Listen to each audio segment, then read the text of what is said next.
Hello mga netizen! Another day, another huntingan na naman po tayo ng mga crabs in today's video.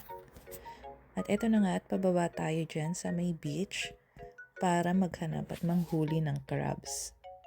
At syempre, ang tanging gagamitin lang natin ay ang kimpit.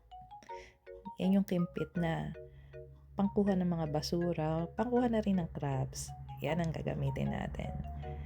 So mga netizen, low tide yata ngayon kaya madaming makukuhang crabs yata in today's video. Wala nang pain-pain.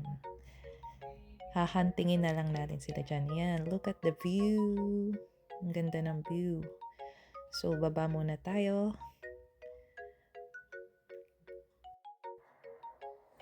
At ayan na nga netizen, medyo low tide. So, medyo makakalusong tayo sa beach dyan. Maybe hanggang tuhod lang. Gandang panahon ngayon. Sunny, nice and sunny. So, tara. Hanap na tayo ng crabs. May nakita kami, una namin nakita. Malaki siya pero dedo. Deads na yung crab. Ito, titingnan natin siya. Dedo na siya, so hindi natin siya kukunin. Ang laki ng crab, tapos girl siya, so hindi siya pwede. At saka patay na siya eh. So, it's a no.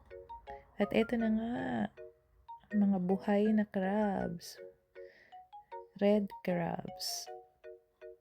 No, diba? Wala nang pain. Nandiyan na sila. So, walang kahirap-hirap.